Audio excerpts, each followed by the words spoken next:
मेरा नाम विकास है। तुम्हें मेरे साथ मेरी पत्नी बनकर पूरे 60 दिन गुजारने हैं। मैं तुम्हारी बहन के इलाज का पूरा खर्चा उठाऊंगा। मेरी बात पर सीधी सादी लड़की पत्थर बनकर बैठ गई थी। उसकी आंखें बंद थीं। उसने रोते हुए कहा कि मैं एक विधवा हूं। जब मैं हंसते हुए कहने लगा कि ये शादी सिर्फ दिखावे की होगी, वरना मुझे तुम्हें कोई इंटरेस्ट नहीं है। मेरी बात पर वो लड़की मजबूरन बात मान गई थी और अगले दिन हम लोगों की शादी हुई।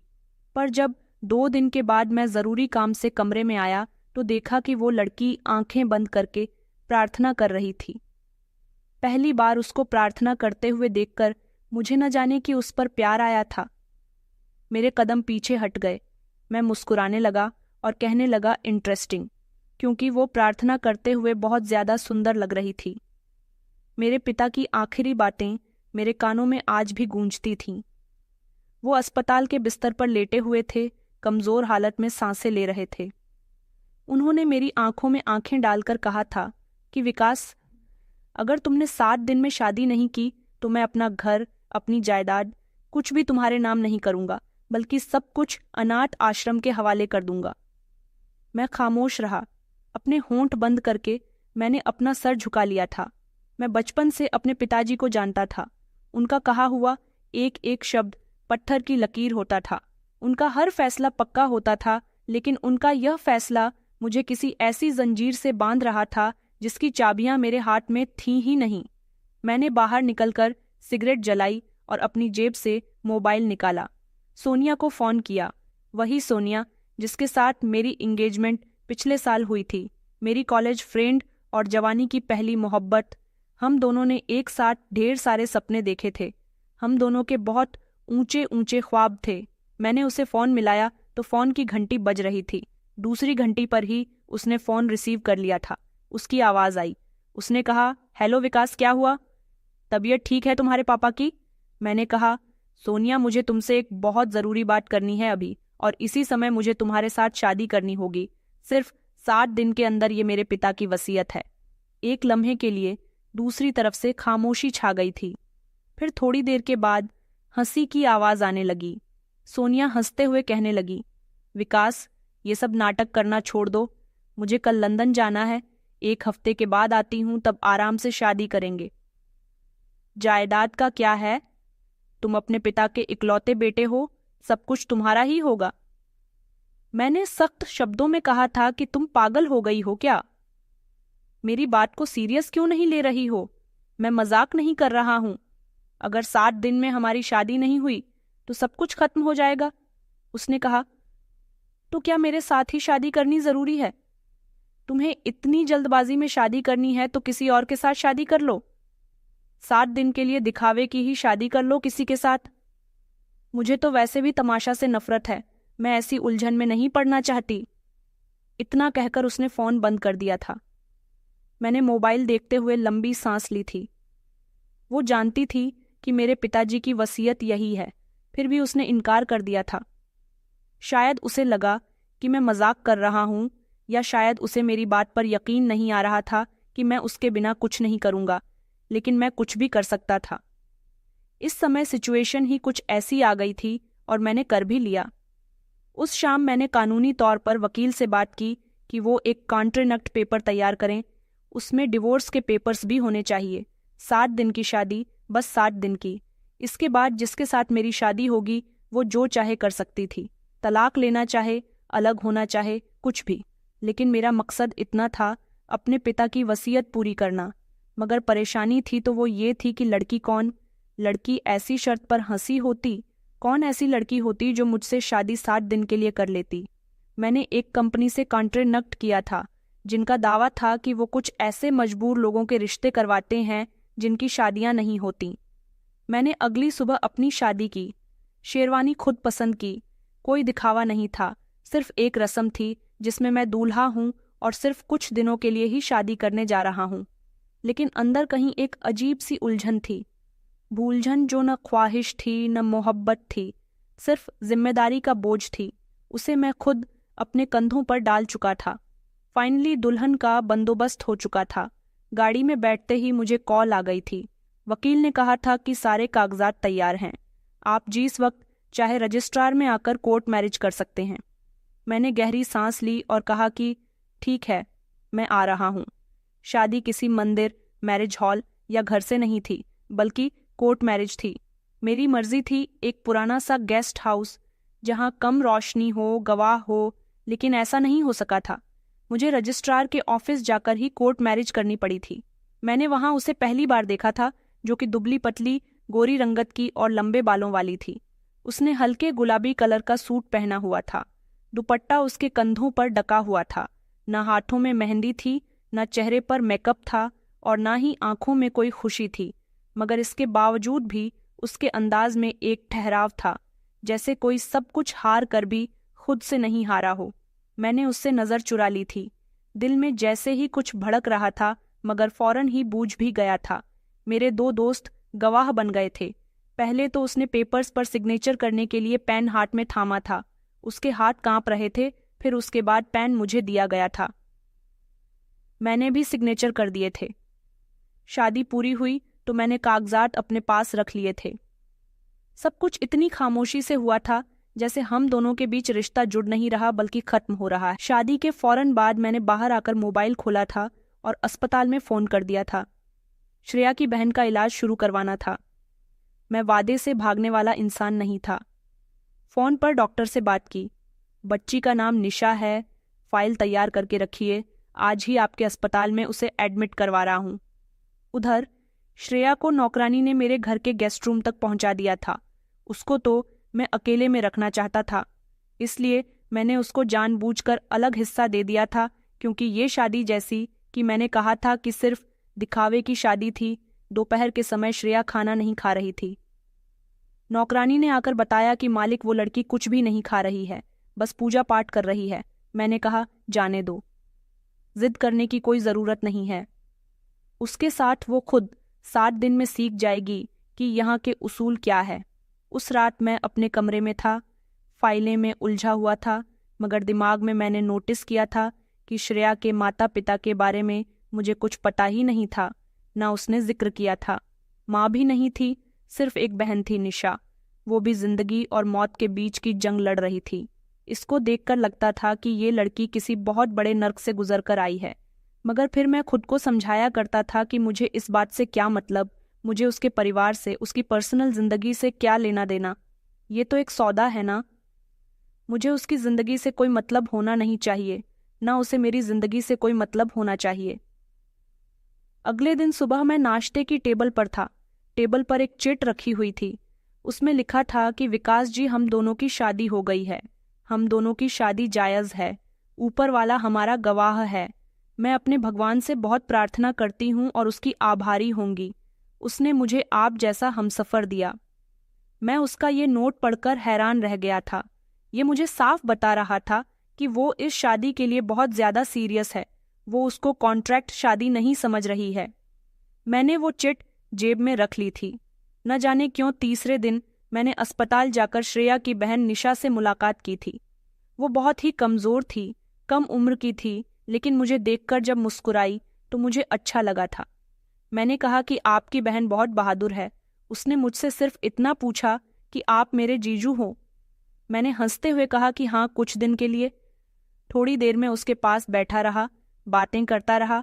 उसके बाद फिर वापस अपने घर पर आ गया था। देर रात मैं अपनी गैलरी में गया।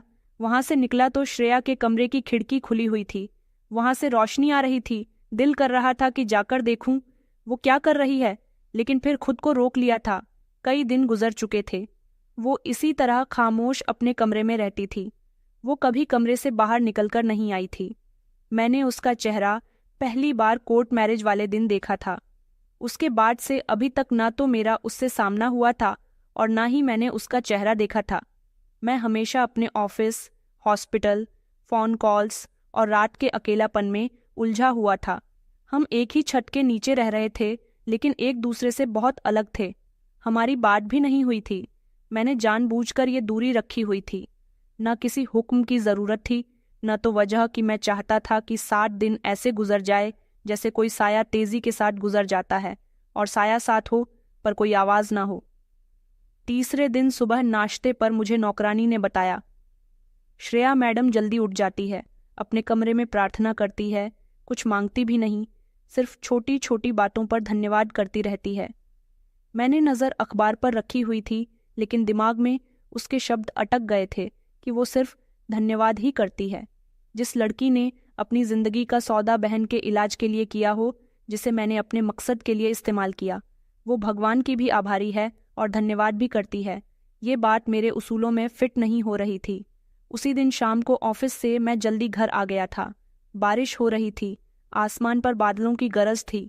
मुझे अचानक बेचैनी सी हुई कि आज घर की कंडीशन कुछ बदली हुई सी क्यों लग रही है। कुछ खींच रहा था, जैसे कमरे की खामोशी और चीख बनने से पहले कलमहा अपना कोट उतारते हुए मैं गैलरी के सामने गया। उसके कमरे की खिड़की से हल्की सी रोशनी आ रही थी। उसके कमरे का दरवाज़ा खुला हुआ था। मैं दबे पांव अंदर दाखिल हुआ। मैंने कदम रोक दिए। वो हाथ जोड़कर प्रार्थना कर रही थी। उसकी कोई आवाज़ नहीं थी, वो बिल्कुल खामोश बैठी हुई थी। उसने आंखें बंद की हुई थीं और उसके हाथ जुड़े हुए थे। मैंने पहली बार ठीक से उसका चेहरा देखा था, सीधा, सिंपल और सुंदर, चांद जैसा नहीं, क्योंकि चांद में तो दाग होता है। उसके चेहरे पर तो कोई दाग नहीं था, एक सुकून था। मैं कुछ देर तक किसी तरह खड़ा रहा। कदम खुद ब खुद पीछे हट रहे थे, जैसे किसी ने मेरे बीच में दखल दिया हो, और फिर एक लम्हे के लिए मेरे होठों पर मुस्कुराहट आ गई थी। मैंने कहा, इंटरेस्टिंग, और ये कहकर मैं पलट आया था। अगले दिन शाम के समय लाइट चली गई थी। नौकर हाथ पैर मारने लगे। जनरेटर में कुछ खराबी आ गई थी। मैंने खुद फ्लैशलाइट लेकर सिस्टम चेक करना शुरू किया। वापसी पर मैं जब उसके कमरे के सामने से गुजरा तो अंदर अंधेरा था, बस खिड़की से बाहर आती चांदनी अंदर फैल रही थी। मैंने हल्के से दरवाज़ा खटखटाया। वो कहने लगी कि जी कौन? मैंने कहा, लाइट चली गई है, सब ठीक है ना? अगर तुम्हें कोई परेशानी हो तो बता देना। उसने कहा कि नहीं, सब ठीक है, आपका शुक्रिया, रोशनी हमेशा अंधेरे में रास्ता ढूंढ ही लेती है। उसका ये जवाब मुझे कुछ लम्हों के लिए रोक गया था। मैंने दरवाज़ा नहीं खोला था, बस वापस पलटकर आया और सोचता रहा कि ये लड़की कौन है जो दुख में भी खुश रहती है, सुकून से रहती है, कोई शिकायत भी नहीं करती, अंधेरे में भी उम्मीद की बात करती है और खामोशी में भी शब्दों से बोलती है जो अंदर तक गूंजने लगते हैं। उस रात मैंने कोई नशा नहीं किया था। देर रात मैंने अपनी डायरी खोली और उसमें सिर्फ एक लाइन लिखी, ये लड़की जो चुप रहती है मगर हर लम्हा कुछ न कुछ सुनाती है, वो कहाँ से आई है? मैं जानता था वो चेहरा मेरे दिमाग में उतर गया है, जो सिंपल था मगर बहुत सुंदर था, बहुत स्पेशल था। तीसरे दिन रात को नौकरानी ने बताया, श्रेया मैडम खाने में सिर्फ चावल और दही मांगती है, बाकी कुछ नहीं।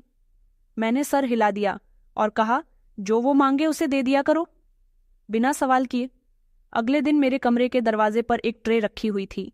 उस पर चाय का कप और एक छोटी सी डिश में ड्राई फ्रूट्स रखे हुए थे और एक नोट था कि आप मेरा बहुत ख्याल रख रहे हैं, जैसे मैं आपके लिए कोई मेहमान हूँ, लेकिन मैं भी आपकी पत्नी हूँ, मेरा भी फ़र्ज़ आपसे बढ़कर कुछ बनता है। अब मैं जानता था वो दीवार जिसे मैंने उसके और अपने बीच में खड़ा कर दिया था, वो कमज़ोर होने लगी है। रात को काफ़ी देर हो चुकी थी। मैं अपने कमरे में बैठा फाइलों में उलझा हुआ था, लेकिन दिमाग पर वही सवार था, चाय, वो नोट और वो चेहरा, सब दिमाग की दीवारों पर जैसे जम गया था। मोबाइल में टाइम देखा तो रात के 3 बज रहे थे। कुछ बेचैनी सी हो रही थी, जैसे घर में मेरी सांस रुक रही हो। मैं गैलरी में आ गया था तो रोशनी धीमी थी। किचन की तरफ गया कि शायद पानी पी लूं। अचानक एक सिसकी सुनाई दी, धीमी मगर अंदर गूंजती हुई। मैं चौंक गया था। आवाज़ कमरे से आ रही थी। मैं धीरे धीरे कदमों से कमरे के करीब गया। दरवाज़ा बंद नहीं था, हल्का सा खुला हुआ था।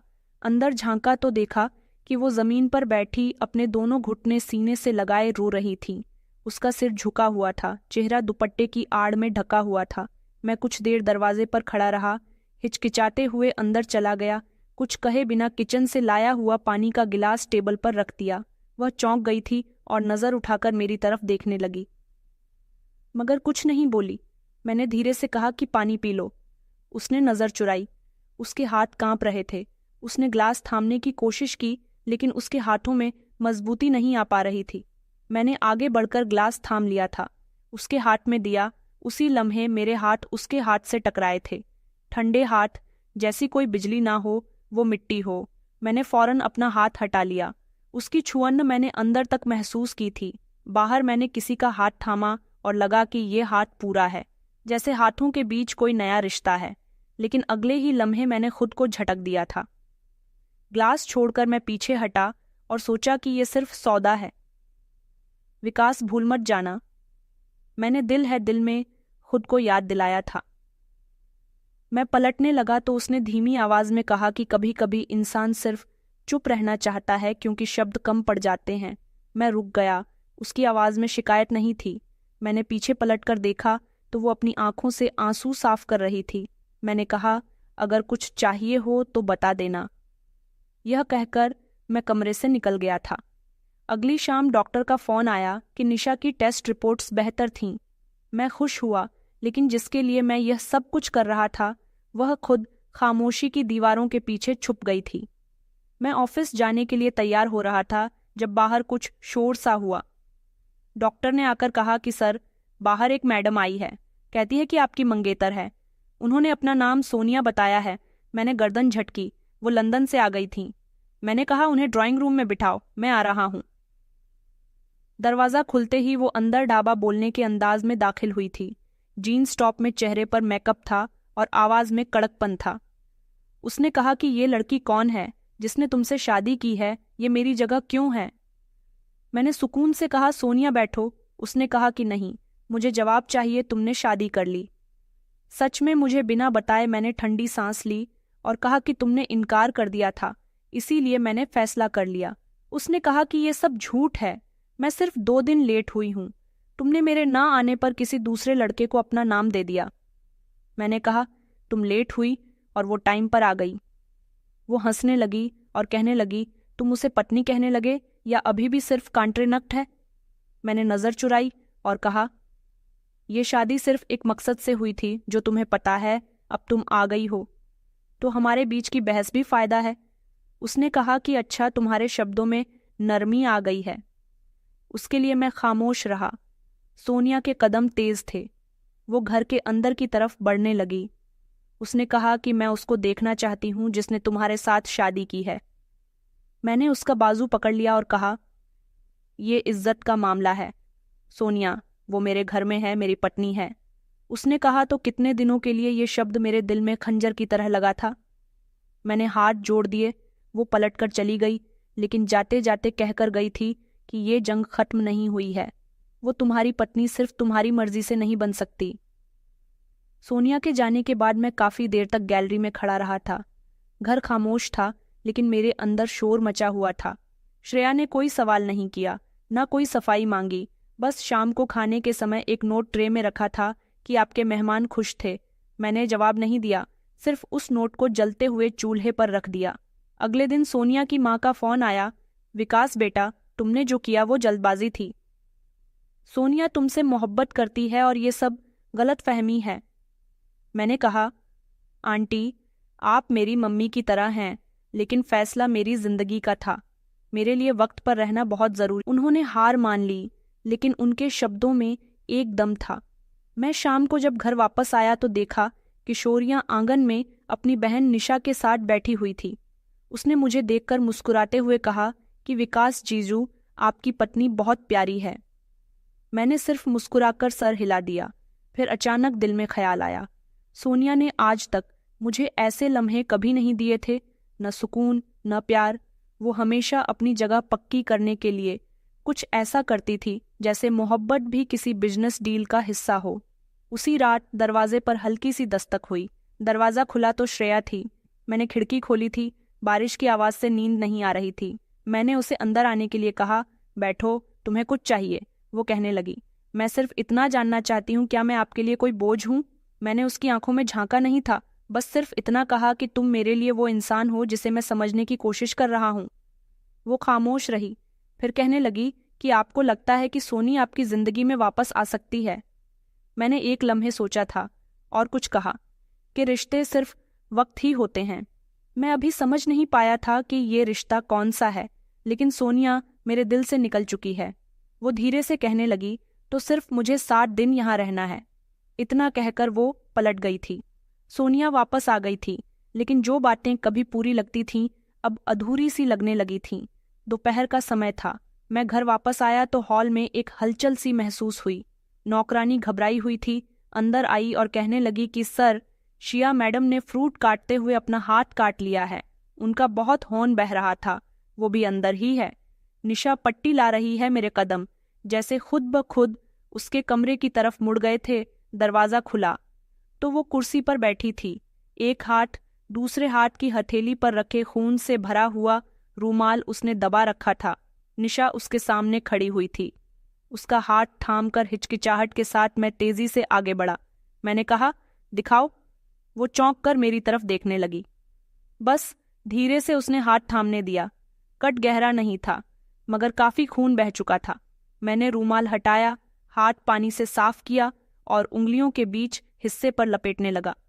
उसके हाथ कांप रहे थे, शायद दर्द से या फिर मेरी मौजूदगी से, ये शायद किसी और अनजान एहसास से। मैं झुका रहा, खामोशी से, जैसे शब्दों की कोई गुंजाइश ना हो। पट्टी बांधने के दौरान एक पल को मैंने उसकी आंखों में देखा था। वो आंखें जिनको वो हमेशा नीचे झुकाकर रखती थीं, उसका ठहराव मेरी तरफ देख रहा था। मैंने कहा, क्या हुआ था? उसकी आवाज़ नरम तरीके से निकली, जैसे सवाल भी इजाज़त मांग रहा हो। उसने हल्की सी सांस ली और कहा, कभी किसी का हक छीनने पर ऊपर वाला खुद सजा दे देता है। मैंने हाथ रोक लिया, कुछ कहने के लिए उसका चेहरा देखा। वो पछतावा नहीं था उसके शब्दों में, न किसी पर इल्ज़ाम था। वो बस एक सच बोल रही थी जो शायद वो खुद पर लागू समझ रही थी। मैंने नरमी से उसके हाथ की पट्टी कर दी थी, फिर कहा, कभी कभी जो चीज़ छीनिया समझी जाती है वो पर वाले की तरफ से देन होती है, और जो चीज़ अपनी लगती है वो आजमाइश बन जाती है। श्रेया ने सिर झुका लिया, कोई बहस नहीं की, कोई जवाब नहीं दिया। बस उसकी खामोशी जो हर बात का जवाब बन गई। वो लम्हा छोटा सा था, एक जख्मी हाथ, थोड़ी सी पट्टी और एक ऐसा शब्द, लेकिन वो लम्हा मेरे दिल पर निशान छोड़ गए थे। अगले दिन मैंने वापसी पर देखा कि निशा दरवाजे पर बैठी हुई थी, कुछ कपड़ों की सिलाई कर रही थी। निशा ने मुझे देखकर हाथ हिलाया, कहने लगी कि जीजू, आपको पता है कि आपकी पत्नी बहुत अच्छी कढ़ाई करती है, मुझे गिफ्ट बनाकर दे रही है। मैंने निशा की तरफ देखा और फिर नज़र झुका ली। मेरे होठों पर हल्की सी मुस्कुराहट थी। उसी रात मैंने श्रेया के कमरे के दरवाजे पर दस्तक दी। मैंने कहा कि मैं अंदर आ सकता हूँ। उसने कहा कि जी। कमरा साफ सुथरा था। कोने में वो पट्टी जो मैंने श्रेया के हाथ पर बांधी थी वो रखी हुई थी। मैंने कहा, पट्टी अभी भी रखनी ज़रूरी है। उसने कहा कि ये निशानी है और कुछ तकलीफ़ें खुद को याद रखने के लिए होती है। मैं खामोश हो गया, कुछ देर तक बैठा रहा, फिर कहने लगा, कभी कभी तकलीफ़ें हमें वो चीज़ें सिखा देती हैं जो आसानी कभी नहीं सिखाती। उसने धीरे से सर हिलाया, जैसे ये एहसास कि हर चीज़ पर हक जताने का बस नहीं होता। कुछ रिश्ते सिर्फ इसलिए नहीं किए जाते बल्कि निभाए जाते हैं। उसके शब्दों की गहराई में मैं डूबता चला गया था। एक वक्त था जब मैंने सोचा था कि यह शादी सिर्फ एक कॉन्ट्रैक्ट है, लेकिन अब यह रिश्ता मेरे अंदर सांस लेने लगा था। श्रेया मेरे सामने बैठी थी। उसका चेहरा सिंपल था, दिल भरा हुआ था। उसका हाथ बैंडेज में छुपा हुआ था, मगर उसका असर मेरी सांसों में छुप गया था। वापसी पर मैंने अपने कमरे में आकर अपनी डायरी खोली और एक बार फिर से बिना कुछ सोचे समझे लिखने लगा कि जख्म दो तरह के होते हैं, एक शरीर पर, दूसरा आत्मा पर। वो दोनों दे गई थी और दोनों को मरहम भी दे रही थी। फिर मैंने मोबाइल निकाला, वकील का नंबर देखा, लेकिन फ़ोन नहीं किया। 60 दिन पूरे होने का समय करीब आ रहा था, मगर दिल कह रहा था कि शायद ये रिश्ता खत्म होने का मोहताज नहीं। श्रेया के जख्म मेरे दिल पर निशान छोड़ चुके थे।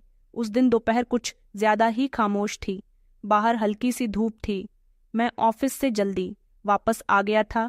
टेबल पर चाय नहीं थी जो रोज की तरह होती थी। मैंने दरवाज़ा खोला, गैलरी की तरफ बढ़ा। वो आंगन में बैठी हुई थी।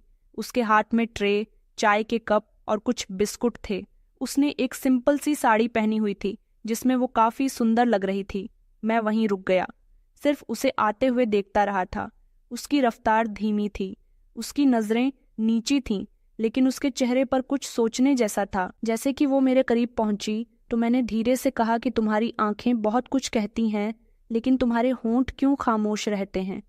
उसने पलक झपकाई, चाय का कप मेरे हाथ में दिया और सिर्फ इतना कहा कि काश ये सब हकीकत होती। इन शब्दों ने जैसे कुछ लम्हों के लिए सब कुछ रोक दिया था। चाय की खुशबू, सांस, सब कुछ ठहर गया था। मैंने उसके हाथ से कप लिया और एक कदम पीछे हट गया था। अगर ये हकीकत थी तो झूठ भी नहीं रहा था। मैंने धीरे से कहा था तो उसने सिर झुका लिया, जैसे बात को सुन लिया, लेकिन जवाब देना ठीक नहीं समझा। हम दोनों सोफे पर बैठ गए। मैंने चाय का पहला घोंट, यह जो गर्म था, मैंने कहा, निशा का इलाज कैसा चल रहा है? उसने हल्के शब्दों में कहा कि अब तो बेहतर है, एक और टेस्ट बाकी है। मैंने कहा, ठीक है, मैं खुद उसे वहां लेकर जाऊंगा। श्रेया ने कहा कि निशा अब बहुत हंसने लगी है, शायद उसे लगता है कि जिंदगी थोड़ी वापस आ गई है। श्रेया की आवाज में कुछ हैरानी, कुछ शुक्र और कुछ डर सा था, जैसे वो इस खुशी को पूरा मनाने से डर रही हो। मैंने उसकी तरफ देखा और कहा, तुम्हें लगता है कि तुम्हारी जिंदगी भी वापस आ रही है? उसने एक लम्हे के लिए कुछ कहना चाहा, लेकिन खुद को रोक लिया। फिर कहने लगी कि मैंने जिंदगी मांगी ही कब थी, मैं तो बस मोहलत पर जी रही हूं। ये शब्द सीधा मेरे दिल पर लगे थे। मैंने चाय का कप टेबल पर रखा और कहा कि श्रेया, क्या तुम मोहलत पर मिली हो या मैंने तुम्हें अपने वक्त की जिद में खरीद लिया था? पहली बार वो चौंक गई। मेरी तरफ उसने देखा। हम दोनों की नजरें आपस में टकरा गई थीं। उसकी आंखें साफ थीं, मगर अंदर कुछ डरा हुआ था। उसने कहा कि शायद दोनों बातें सच थीं। मैंने कहा, तुम्हें वक्त की मजबूरी थी और मुझे एक वादा पूरा करना था। हम दोनों ने वो कर लिया जिसका इरादा न तुम्हें था न मुझे। मैंने कहा, तो फिर ये चाहे, ये एहसास, ये सब क्या है श्रेया? उसने कहा, ये सब वो है जो हकीकत नहीं, लेकिन दिल हकीकत मान बैठा है। उसके शब्द नरम थे, जैसे वो अपने ही शब्दों से बचने की कोशिश कर रही हो। बीच में खामोशी आ गई। कुछ लम्हे ऐसे गुजरे जिनमें हम दोनों ने कुछ नहीं कहा, लेकिन हर चीज बोल रही थी। कमरे की हवा, दिल की धड़कन, नजरों की हकीकत। फिर वो उठी और चाय की खाली ट्रे समेटी और दरवाजे की तरफ बढ़ी। मैंने उसे धीरे से आवाज लगाई, श्रेया। वो रुकी नहीं, पीछे पलटी नहीं। मैंने फिर से कहा, अगर मैं कहूं कि ये सब हकीकत बन सकता है, तो वो फौरन रुक गई। उसने अपनी सांसें रोक लीं। फिर वो धीरे से कहने लगी कि हकीकत वो होती है जो सबके सामने हो। हमारा रिश्ता अब भी सिर्फ 60 दिन का है और अभी 2 दिन बाकी है। मैंने कुछ नहीं कहा, सिर्फ दरवाजे की तरफ देखता रहा जहां से वो गायब हो गई थी। रात को मैंने निशा से बात की। वो बहुत खुश थी। उसने बताया कि आज श्रेया दीदी बहुत मुस्कुरा रही थीं, कह रही थीं कि कुछ प्रार्थनाएं वक्त पर सुन ली जाती है। मैंने पूछा, और तुमने क्या कहा? उसने कहा, मैंने दीदी से कहा कि कभी कभी इंसान खुद प्रार्थना बनकर आता है और आप उनकी प्रार्थना बन गए हो। मैंने उसके सर पर हाथ रखा। क्या मैं सच में किसी की प्रार्थना बन सकता हूँ, या अभी भी वही इंसान हूँ जो सब कुछ कागजों पर नापता है? मैंने रात को अपने कमरे में बैठकर वो फाइल दोबारा निकाली। शादी के पेपर्स, कंट्रीनक्ट के पेपर्स, 2 दिन बाकी थे। वही दिन जिनके बाद मैं आज़ाद था और श्रेया भी, मगर दिल की आज़ादी से डर रहा था। उस दिन मौसम थोड़ा अजीब सा, हवा चल रही थी, लेकिन कमरे में गर्मी सी थी। मैं अपने स्टडी रूम में बैठा हुआ था, सामने खुली हुई फाइल, लेकिन आंखें बार बार दरवाजे की तरफ जा रही थीं। श्रेया दिन भर नजर नहीं आई थी, न दोपहर में, न शाम में, और न ही रात के खाने पर। नौकरानी ने बताया कि श्रेया मैडम कह रही थी कि उन्हें आराम करना है, शायद उनके सर में दर्द हो रहा है। मैंने गर्दन हिलाई, मगर दिल बेफिक्र नहीं था। एक अजनबी सी बेचैनी ने दिल के किनारे दिला दिए थे। मैंने टाइम देखा तो रात के 11 बज रहे थे। मैं कुछ लम्हे रुककर दरवाजे से बाहर निकला, उसके कमरे की तरफ चल पड़ा। दरवाजा खुला हुआ था। मैं अंदर दाखिल हुआ तो कमरा खाली था। हर चीज अपनी जगह पर थी, मगर वह खुद कहीं नजर नहीं आ रही थी। मैंने आवाज लगाई, श्रेया। आवाज कमरे में गूंज गई, लेकिन कोई जवाब नहीं आया। मैं बाहर आया तो खामोशी भी चीख रही थी। चारों तरफ सन्नाटा छाया हुआ था। फिर अचानक एक हल्की सी आहट थी। गैलरी के पास वो जमीन पर गिरी पड़ी थी। नीले रंग के कपड़ों में उसका चेहरा पीला पड़ गया था और सांस धीमी चल रही थी। मैंने कहा, श्रेया। मैं दौड़कर उसके करीब गया। मैंने उसके सर को अपनी गोद में ले लिया। उसके हार्ट की नस, चेक की धड़कन कमजोर थी। मैं फौरन चिल्लाता, गाड़ी निकालो। नौकर ने दौड़कर गाड़ी निकाली। मैंने उसे उठाया जैसे एक टूटा हुआ परिंदा हूं। मैं फौरन ही लेकर अस्पताल जाने के लिए रवाना हो गया था। उसके हाथ मेरी उंगलियों में थे। मैं बार बार कह रहा था, बस पहुंच रहे हैं, तुम्हें कुछ नहीं होगा, मैं हूं ना तुम्हारे साथ। महाश्रिया को इमरजेंसी वार्ड में ले गया। डॉक्टर भागते हुए आए।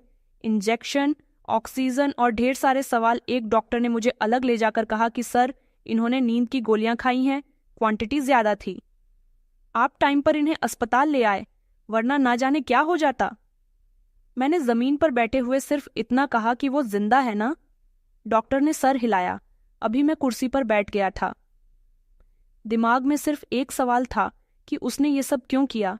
सुबह के समय डॉक्टर ने कहा कि पेशेंट को होश आ गया है, आप इन्हें जाकर देख सकते हैं, लेकिन वो बहुत ही कमजोर है, बात करने की कंडीशन में नहीं है। मैं कमरे में दाखिल हुआ। वो निढाल लेटी हुई थी। उसकी आंखें धीरे धीरे खुल रही थीं। मैं उसके पास जाकर बैठ गया, उसका हाथ थाम लिया जो अभी भी ठंडा था। मैंने कहा, तुमने ये सब क्यों किया? मेरी आवाज में सख्ती नहीं थी, बस एक कांपती हुई सच्चाई थी। जो कुछ बोली नहीं, सिर्फ उसने अपनी आंखें बंद कर लीं, जैसे कोई और जवाब देने के काबिल न हो। घर वापस आकर मैं सीधा उसके कमरे में गया। हर ड्रॉर चेक की, उसका सामान चेक किया। उसके सामान के बीच में एक छोटा सा लेटर पड़ा मिला, डायरी थी। मैं बैठा, डायरी खोली। पहला पेज खाली था, दूसरा भी। तीसरे पर एक शब्द लिखा हुआ था, मैं विधवा नहीं, तलाकशुदा हूं। मेरे हाथ रुक गए, दिल जोर जोर से धड़कने लगा। अगले पेपर पर लिखा हुआ था, उसने मुझसे मोहब्बत नहीं की, बस मुझे इस्तेमाल किया। मेरा शरीर, मेरी इज्जत, मेरा सुकून सब खेल का हिस्सा था और मैं बुझती रही। शादी सब कुछ करवा लेती है। एक दिन उसने कहा कि तुम मेरे काबिल नहीं हो और मुझे डिवोर्स दे दो, जैसे मैं कोई चीज़ हूं जिसे इस्तेमाल करने के बाद फेंक दिया जाता है। मैंने जीना छोड़ दिया था, सिर्फ अपनी बहन का चेहरा देखकर रोज मरने से रुक जाती थी। फिर तुम मेरी जिंदगी में आए विकास, और तुमने कहा कि सिर्फ 60 दिन के लिए मैं तुम्हारी पत्नी बन जाऊं। मैंने सोचा शायद अब शरीर को बेचने का काम कानूनी हो गया है, कम से कम इस बार मेरी बहन बच जाएगी। ये सब पढ़कर मेरी आंखों में आंसू आ गए थे। हर शब्द दुख से भरा हुआ था। मैंने सोचा, जो लड़की इतनी सुकून से प्रार्थना करती है, जो रोज खामोश रहती है, वो अंदर से इतनी जख्मी थी। एक पेपर पर लिखा हुआ था, तुम खुश होते हो पर तुम्हारे सवाल मुझ तक पहुंच जाते हैं। तुम्हारी नजरों में कुछ था जो बाकियों से बहुत अलग था। मैं डर गई थी, कहीं इस बार मेरा दिल न लग जाए। मैंने डायरी बंद कर दी। मैं कुछ भी समझने के काबिल नहीं रहा था। मेरे हाथ कांप रहे थे। मैं बाहर हॉल में आकर बैठ गया था, सिर हाथों में छुपा लिया था। मैंने जिसे सौदा समझा था, वो लड़की तो खुद जिंदगी की जंग लड़ रही थी। मैंने अपना मोबाइल निकाला, वकील का नंबर डायल किया, फिर काट दिया। ये वक्त कानून या कांट्रे नक्ट का नहीं था, ये वक्त दिल का था, सच का था। अस्पताल वापस जाने पर मैं सीधा उसके कमरे के बिस्तर के करीब गया। वह जाग रही थी। उसका चेहरा कमजोर था, लेकिन आंखें खुली हुई थीं। मैंने कहा, मुझे तुमसे माफी नहीं चाहिए, मैं बस इतना चाहता हूं कि तुम जियो अपनी मर्जी से, अपनी इज्जत के साथ। वह खामोश रही, मगर उसकी आंखों में पहली बार हल्की सी नमी के साथ एक रोशनी थी। मैं अस्पताल से श्रेया को घर ले आया था। वह बहुत ही कमजोर थी, लेकिन अब खामोश नहीं थी, बस थकी हुई सी लग रही थी। निशा ने दरवाजे पर आते ही उसे गले लगा लिया था, जैसे वो बरसों के बाद वापस आई हो। घर का माहौल थमा हुआ था, हर कोई सावधान था, जैसे सब कुछ जानते हुए भी अनजान बने बैठे हों। मैंने उसके आराम के लिए उसे गेस्ट रूम के बजाय अंदर वाले कमरे में भेज दिया था। ये वही कमरा था जो कभी मेरे माता पिता का हुआ करता था। वहां सुकून था, धूप भी कम आती थी, मगर रोशनी हमेशा अंदर मौजूद रहती थी। शाम को मैं स्टडी रूम में बैठा हुआ था, फाइल देख रहा था, जब गेट से गाड़ी की आवाज आई। नौकरानी ने आकर बताया कि सर, सोनिया मैडम आई हैं। मैंने सिर उठाया। मुझे पता था कि अब वो क्यों आई है। दरवाजा खुला। सोनिया का चेहरा घमंड और गुस्से से भरा हुआ था। उसने कहा, विकास, अब हद हो गई है। मैं तुम्हारी खामोशी और तुम्हारे फैसले दोनों से तंग आ चुकी हूँ। वो सीधा मेरे सामने आकर खड़ी हो गई। मैंने ठंडे शब्दों में कहा कि बैठो, मुझे तुमसे बात करनी है। उसने कहा कि नहीं, मैं बात करने नहीं आई। मैं जान गई हूँ कि वो लड़की अभी तक यहाँ पर क्यों है। वो तुम्हारी पत्नी कैसे हो सकती है? वो एक तलाकशुदा, एक जख्मी लड़की है। मैं कुर्सी से उठा और मैंने कहा, तुम जिस लड़की को तलाकशुदा कह रही हो वो वही है जिसने मेरे पिता की आखिरी वसीयत पूरी की। तुमने वक्त पर आने का वादा किया था मगर इनकार कर दिया। लेकिन उसने इनकार नहीं किया, सिर्फ एक शर्त पर हाँ कह दिया। सोनिया ने कड़क शब्दों में कहा। शर्त? ये कैसी शादी है? ना मोहब्बत ना रिश्ता, बस एक कॉन्ट्रैक्ट है। मैं चीखा। शायद पहली बार मेरी आवाज़ बहुत तेज थी। मैंने कहा, हाँ, ये शादी सिर्फ एक कॉन्ट्रैक्ट थी, लेकिन उसने वो कर दिखाया जो तुम भी नहीं कर सकती थी। उसने मुझे बदल दिया, मुझे वह सच दिखाया जिससे मैं हमेशा भागता रहा। सोनिया की आंखों में आंसू आ गए, मगर वह रुक गई और कहने लगी कि विकास, वह लड़की तुम्हारी मोहब्बत कैसे बन गई? तुम तो कहते थे कि ये सिर्फ वक्त गुजारने का रिश्ता है। मैंने उसे दरवाजे की तरफ इशारा दिया और कहा, वह वक्त अब मेरी हकीकत बन गया और तुम्हारा रिश्ता सिर्फ दिखावा है। सोनिया पीछे हट गई और कहने लगी, तो फिर तुम उसे एक्सेप्ट करने वाले हो? मैंने कहा, नहीं, मैंने उसे एक्सेप्ट नहीं किया है। वो खुद मेरे वजूद का हिस्सा बन गई। सोनिया ने कंधे उचकाए, उसकी आंखों में जलन उभर आई थी। वो कहने लगी कि तुम मेरे साथ ऐसा नहीं कर सकते विकास। मैंने कहा, मैंने तुम्हारे साथ वो किया जो तुम्हारे बर्ताव पर निर्भर करता था। तुमने मेरी मजबूरी को तमाशा समझा। उसने मेरी मजबूरी में जान डाल दी। उसने कहा, मैं तुम्हारे पिता की पसंद थी। मैंने कहा, नहीं, तुम मेरे पिता की शर्त से भागी हो और वो उस शर्त का हिस्सा बनी। उसने पलटने से पहले कहा कि उस लड़की की सच्चाई तुम्हें ले डूबेगी विकास। मैंने सख्त शब्दों में कहा, मुझे उसकी सच्चाई में डूबना कबूल है, लेकिन तुम्हारे झूठ में जीना नहीं। सोनिया चली गई। मैं वहीं खड़ा रहा। दरवाज़ा बंद करने की हिम्मत नहीं हुई। कई लम्हे बाद मैंने गहरी सांस ली और सोचा, जिससे शादी की उससे मोहब्बत हो गई। उस रात मैंने कमरे की लाइट बंद कर दी। श्रेया के कमरे की तरफ देखा। दरवाज़ा बंद था, धीमी सी रोशनी आ रही थी। मैं उस रोशनी को देखता रहा, फिर स्टडी रूम में गया और डायरी निकाली। लिखा, इश्क कुछ मांगता नहीं, बस वक्त के दायरे में खुद को और मैं बह चुका हूँ उसकी आहट, उसकी खामोशी और उसके सब्र में। दूसरे दिन नाश्ते की टेबल पर श्रेया नहीं थी। नौकरानी ने बताया कि वो आराम से दोपहर को आएंगी। उन्हें कुछ देर तक अपने कमरे में ही प्रार्थना करनी है। मैंने कुछ नहीं कहा। मैं ऑफिस गया, लेकिन वहां मेरे काम में मन नहीं लगा तो घर वापस आ गया। घर की दहलीज पर दाखिल होते ही निशा दौड़ते हुए आई और कहने लगी कि आज दीदी ने एक नई डिश बनाई है, आपको खिलाने के लिए कहा है। मैं मुस्कुराने लगा और मैंने कहा, मैं तैयार हूँ। मैं किचन में दाखिल हुआ। श्रेया टेबल सजा रही थी, उसके चेहरे पर चमक थी। मैंने उसे देखकर धीरे से कहा, कल सोनिया आई थी। वो रुक गई और मुझे देखने लगी।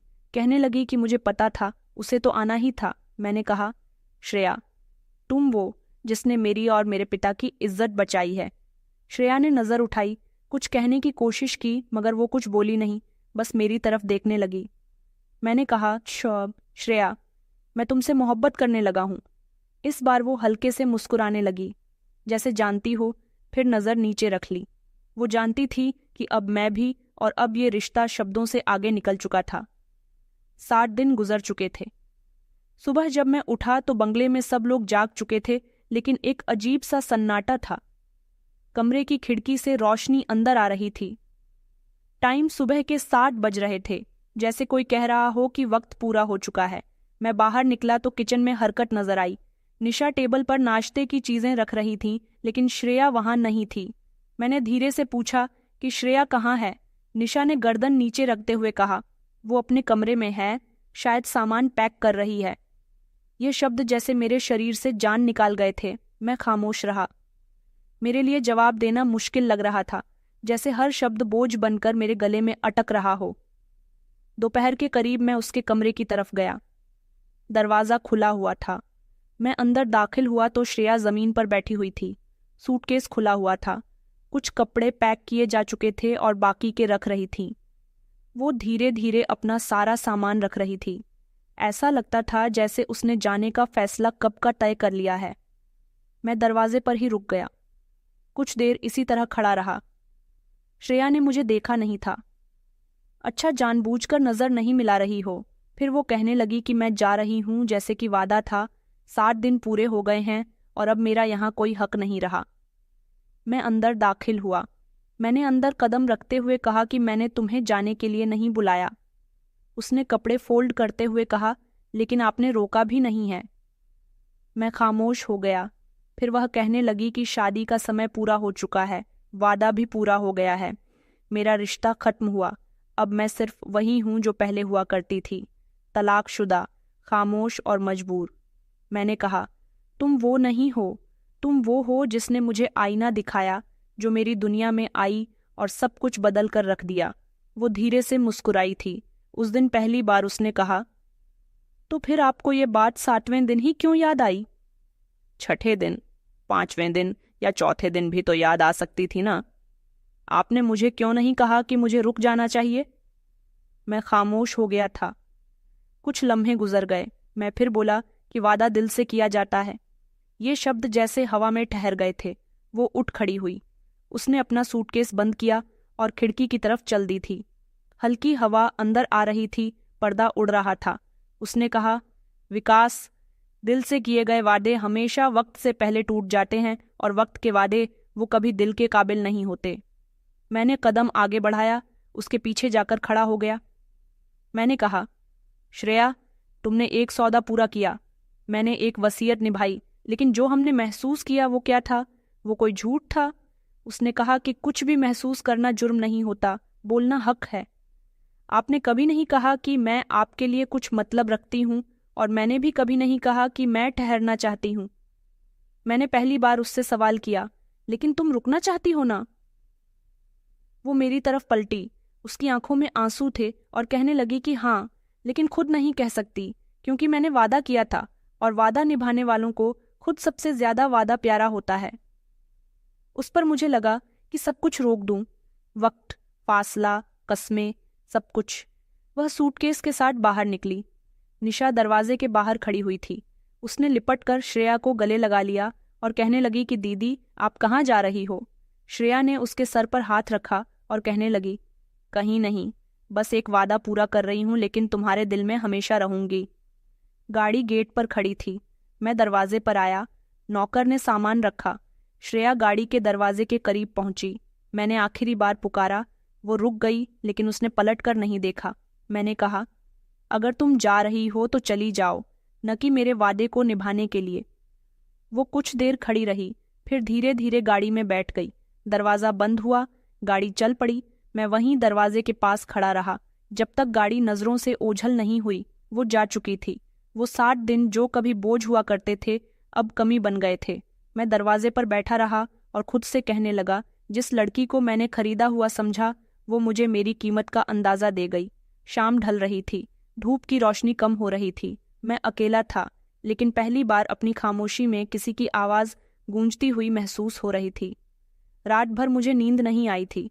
सुबह हुई तो आंखें बोझिल थीं, लेकिन दिल ने एक फैसला किया था। मैंने नाश्ता नहीं किया और ऑफिस भी नहीं गया।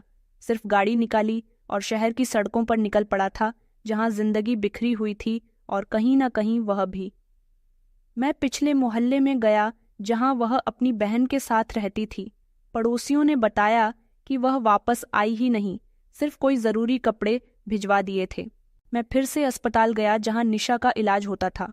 वहां से भी यही जवाब मिला कि मैडम ने इलाज का सिलसिला रोक दिया है। कहा है कि अब कहीं और ले जाएंगी। मेरे दिल में एक अजीब सी बेचैनी होने लगी।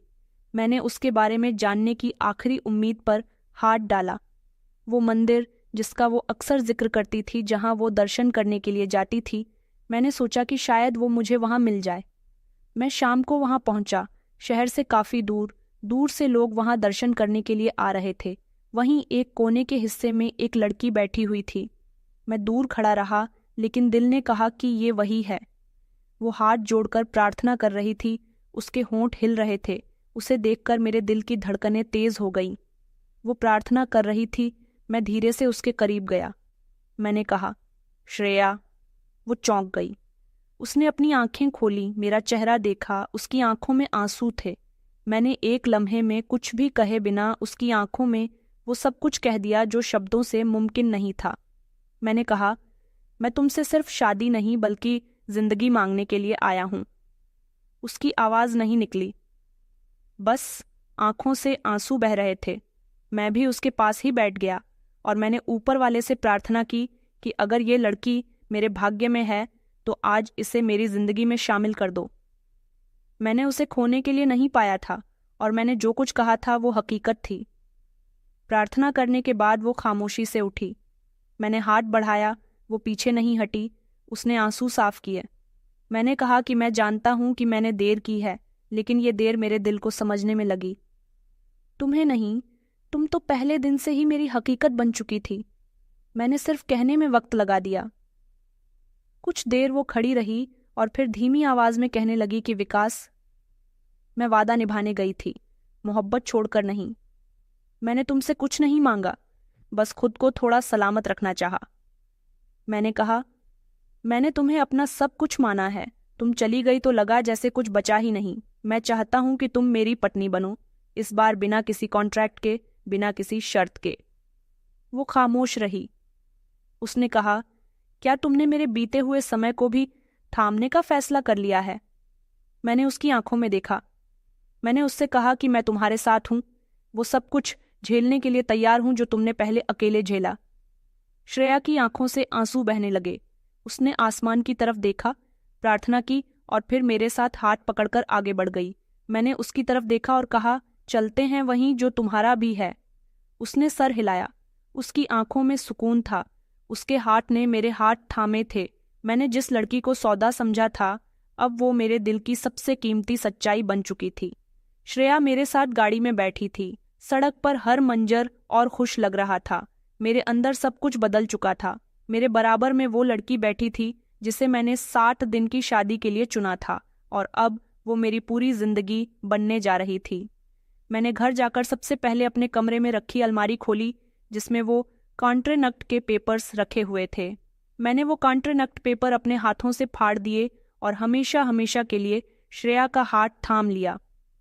श्रेया पहली बार खुलकर मुस्कुराई थी। मैंने उससे वादा किया था कि मैं सारी जिंदगी तुम्हारा ख्याल रखूंगा। निशा ने श्रेया के स्वागत की बहुत अच्छे से तैयारी की थी। उसने पूरे घर को फूलों से सजवाया था। वह बहुत खुश थी। निशा, जो श्रेया की छोटी बहन थी, वो अब मेरी जिम्मेदारी बन गई थी। दरअसल निशा और श्रेया के माता पिता नहीं थे। निशा काफी समय से बीमार थी। जब मैंने श्रेया से शादी की बात की थी तो उसकी शर्त ये थी कि तुम मेरी बहन का इलाज करवा दोगे। मैंने उसकी बहन का इलाज करवाया था और उसकी बहन का इलाज आगे भी चल रहा था, इसलिए उसकी जिम्मेदारी मुझ पर ही थी। लेकिन अब कुछ भी मेरी जिम्मेदारी नहीं था, बल्कि वो दोनों मेरा हक थीं और इस घर में मेरे परिवार के सदस्य की तरह थीं। श्रेया मेरी मोहब्बत थी। मैं उससे बहुत मोहब्बत करने लगा था। मैंने उससे कहा, क्या तुम जानती हो कि तुम मेरे घर की रोशनी बन गई हो? उसने मुस्कुराकर कहा, और आप मेरे दिल की धड़कन बन गए हो। मैंने उसका हाथ थाम लिया। मैंने कहा कि तुमने पहले कहा था कि तुम विधवा हो, लेकिन आइंदा ऐसे शब्द इस्तेमाल मत करना। तुम सिर्फ मेरी पत्नी हो। अब मैं तुम्हें कभी कोई तकलीफ नहीं होने दूंगा। वक्त गुजरता गया और निशा का इलाज भी पूरा हो गया था। हम दोनों एक दूसरे के साथ बहुत खुश रहते थे और हमारे साथ साथ निशा भी। कुछ समय के बाद श्रेया को मां बनने की खुशी मिली। ये सुनकर मेरे कदम जमीन पर नहीं थे। मैं बहुत खुश था। हम दोनों की पूरी जिंदगी बदल चुकी थी। श्रेया ने बेटी को जन्म दिया। वो बेटी घर में रोशनी ले आई थी। मेरे घर में अब वो सुकून था जो शायद इस दुनिया की किसी जगह पर नहीं। मैं अब भी अपनी पत्नी से मोहब्बत करता हूं और हमेशा ऐसे ही करता रहूंगा। तो दोस्तों, कहानी कैसी लगी कमेंट में ज़रूर बताएं। वीडियो अच्छी लगी तो इसे लाइक करें और हमारे चैनल को सब्सक्राइब करना ना भूलें। धन्यवाद।